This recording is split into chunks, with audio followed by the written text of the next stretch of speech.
Hello all எல்லாருக்கும் போகி திருநாள் வாழ்த்துக்கள். இப்போ வந்துட்டு ஒரு 2, 3 நாளைக்கு முன்னாடி டிஏபி போட்டுட்டு செடியோட ரிசல்ட் வந்து காட்டுறேன் அப்படின்னு சொல்லியிருந்தேன். டிஏபி வந்து போட்டதுக்கப்புறம் பாருங்க, நல்லா மலர்ந்துருச்சு. ஒரே ஒரு செடியில இத்தன பூ வந்திருக்கு. அதெல்லாம் மலர்ந்துருச்சு. கட் பண்ணி விட்டுட்டா அந்த சைட்ல இருந்தெல்லாம் வந்துட்டு மொளச்சு வரும். இந்த பாருங்க இது மாதிரி. நல்லா எல்லா செடியிலயும் மொளச்சு வந்துருச்சு. இப்படி ஒரு இலையில வந்துட்டு ஒரு செடியில 7 இலை இருந்துச்சு அப்படின்னா வந்து அது வந்து பூக்காதாமா. ஸோ அத கட் பண்ணி விடணும் ஃபர்ஸ்ட்டு. அது மித்தா என்னன்னு தெரியல.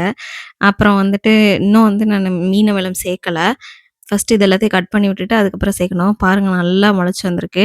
டிஏபி வந்துட்டு 1 இயர் யூஸ் பண்ணிக்கலாம். அது வந்து மந்த்லி வாங்கணும் அப்டின்லாம் சொல்லல எங்ககிட்ட. நாங்க மொத்தமாவே வாங்கி வச்சாச்சு. தேவைப்படும்போது மந்த்லி ஒன்ஸ் இல்லனா 2 மந்த்ஸ் ஒன்ஸ் நாங்க அந்த மாரி யூஸ் பண்ணிக்கிறோம். டிஏபி யூஸ் பண்ணா வந்து கொஞ்ச நாள் தான் செடி இருக்கும் அப்டின்னு சொல்லி ஒருத்தவங்க கேட்டிருந்தாங்க. அப்டிலாம் கிடையாது. மந்த்லி ஒன்ஸ் யூஸ் பண்ணணும். அதுவும் கம்மி குவான்டிட்டில யூஸ் பண்ணணும். நான் வாங்கி 6 மந்த்ஸ் ஆகுது. எல்லா செடியுமே நல்லாருக்கு. தண்ணி ஊத்தணும். எப்பவுமே காலையிலேயே தண்ணி ஊத்திடுங்க.